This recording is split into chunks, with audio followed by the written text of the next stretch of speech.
case in BTK, Roger Kibbe, where they've said, look, we'll take the death penalty off the table if you are completely transparent about all of your crimes and you provide as comprehensive an account as your memory will allow. And so that's helped resolve a lot of unanswered questions in BTK and Green River and in the I-5 case. I don't know if that would work with DeAngelo. I don't think he cares, but also I just don't think that it has the same power in the state of California because death row is essentially just, life sentence here. Because there's so many victims, so many unsolved things that he did that those victims' families need answers. And since he's not talking, you're absolutely right. That would be a great bargaining chip. I think the only thing left is to play with this guy's mind and try to appeal to some sense of morality.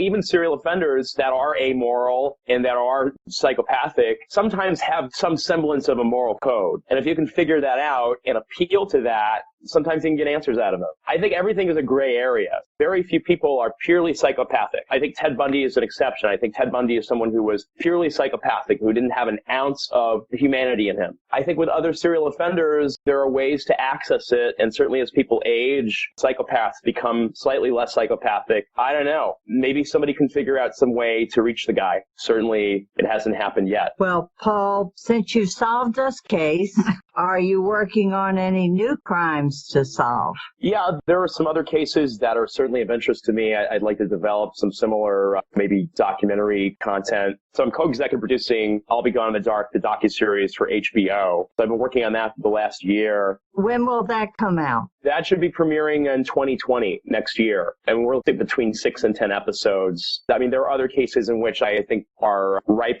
for that kind of approach. Freeway Phantom being one of them. I don't know if you remember the Freeway Phantom, but that is Maryland, Virginia, Washington, D.C. area. Oh, yes, that's right in our area. And that's a case that I think they have a very good suspect who's now dead, but I don't know why there's not been any movement on that. That's a mystery. I am working on some other outside the sphere of true crime projects. Nothing that's developed enough to promote yet. Now, are you saying you're going to write something in the fiction world? Well, probably more in the kind of personal memoir department, even though I feel it's an oversaturated genre. I'd started writing something last year. I hate using the word memoir because it just seems stale and trite. I think I'm working on a personal essay that's ballooned into something much larger than I initially intended. And writing, it just felt like a necessary purge. I think there's a lot of just like personal stuff that I want to purge as a writer before I can focus on other stuff. And stuff I just haven't fully exercised. I think just writing is a great vessel for doing that. Well, when you do write that book about the Freeway Phantom or any other true crime, we would love to have you back on to discuss it. Oh, I'd love to come back on. It's been a privilege talking to you. We thank you for taking time to talk with us today,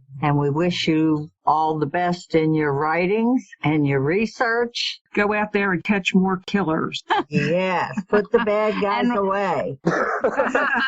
All right, Paul, you take care. Same to you. All right, you have a good day. Thank you. You too. Bye. Wow, that was a great interview. Well, it really was very interesting to talk with Paul and get his insights into really what Michelle had been thinking. It had to be such a thrill to have had the Golden State Killer caught just months after the book came out. Yes, I had actually just received the book from the library the day he was caught. I have this book in my hand and I'm like, oh my goodness. So it gave the book a whole nother dimension to read it after he was captured. I think that Michelle would be very happy with the end result of the book. I think Paul Haynes and Billy Jensen did an excellent job of getting her message across and staying true to her vision for the book. Oh, yeah. I don't think there's ever been a case like that where the book was written and then the killer was actually caught. It's kind of bizarre. I think that it was just so amazing that she called it. There was a part in the book where she said, come out, step out of your house and let us see who you are. And that's exactly what happened. The police showed up at his door. Apparently he was cooking a roast and he said, hey, can I go turn my roast off? But he's not talking now. And I hope eventually these families get some answers to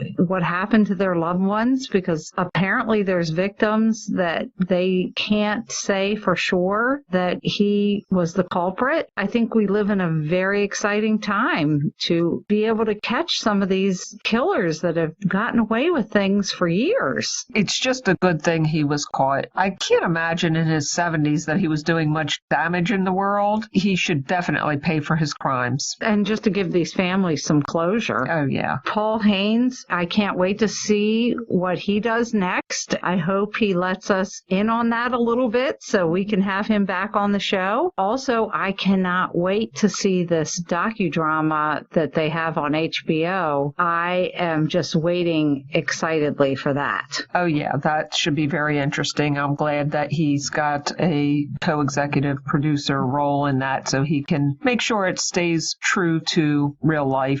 That concludes our original interview that was taped in May of 2019. Now, here is an update from Paul that was taped about 2 weeks before the sentencing. Enjoy. We are very happy to re-welcome Paul Haynes to the program. We talked to him in May of last year about the Golden State Killer. Welcome, Paul. Thank you for having me.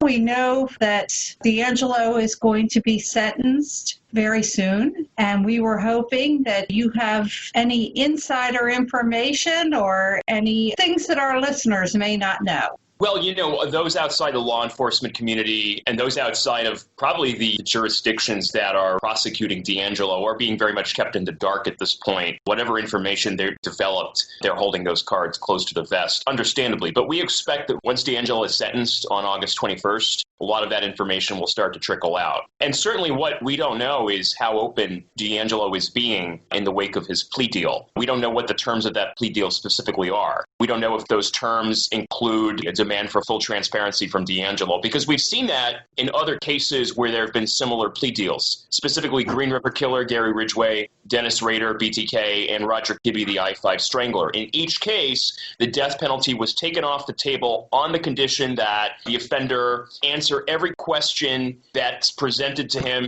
in an interrogation with investigators and provides full transparency. And if the offender is found to have been dishonest or to have withheld any information, then that invalidates the plea deal. I don't know if that's the case with DeAngelo, and it would be quite unfortunate because there are dozens of unanswered questions in this case that I'd love to see answers to.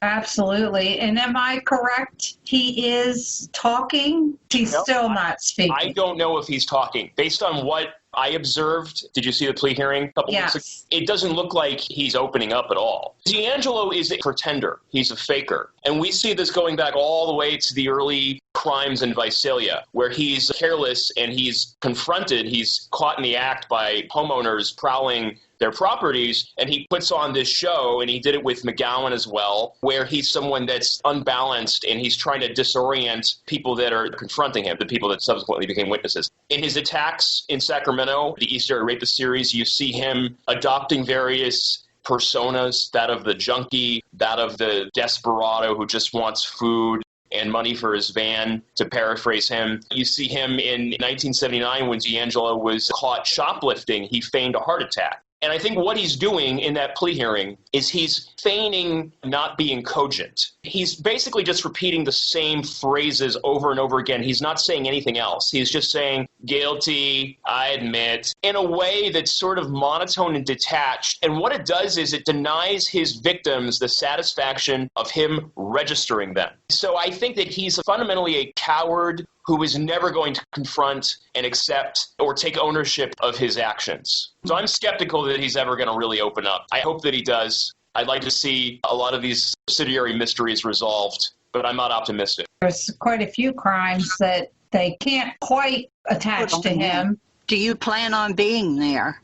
I wasn't planning on being there, no. I wasn't invited. Given the pandemic, it feels like it would be a risk to travel and be in an environment like that. I mean, unless I'm absolutely needed for whatever reason, and I don't think that's the case, I don't expect to be there. I don't blame you, actually. I'm sure it's going to be packed. I think it probably should televised, so I'll be watching from the safety of my living room. Yeah, with the rest of us.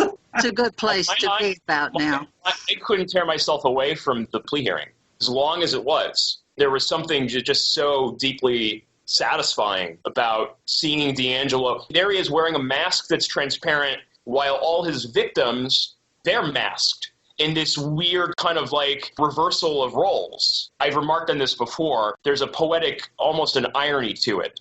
Poetic justice in a way, you know? For you, after doing all the research that you did, to put a face to it and to actually hear him, even though he's not saying much, there's got to be a lot of satisfaction in that. Yeah, very much. Well, at least he is saying the word guilty. He's not arguing. No, he's not arguing that. I don't think he could. This is definitely an ongoing story, and it's going to be for a little while. Will there be any other books or from you? There will be. I'm sure there will be. From me, I don't know about that. Not on this subject. Or maybe there will be. I really don't know. Yeah, I mean, time will tell.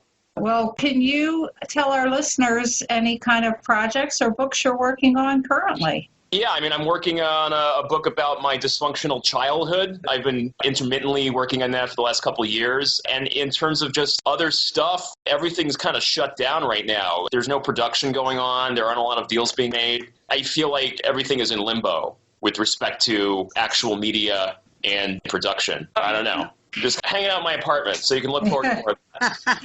Have you talked to Patton Oswalt? How's he feeling about all this? The arc has kind of closed with much as it's going to with this whole story, and I think that the docuseries was the end stage of closing that arc. I was the co-executive producer. I tell you, it was really, really well done. Yeah, it's extraordinary. And we have, I think, one more episode next Sunday. And then for those who haven't started watching it, they'll have the opportunity to binge it. My co-host here hasn't seen it yet. She doesn't have HBO, so she's going to come over and we'll watch them all together because I'll definitely watch it again. Well, Paul, thank you so much for updating us, and we can only hope that after the sentencing, hopefully the families can get a little justice and relief from their pain.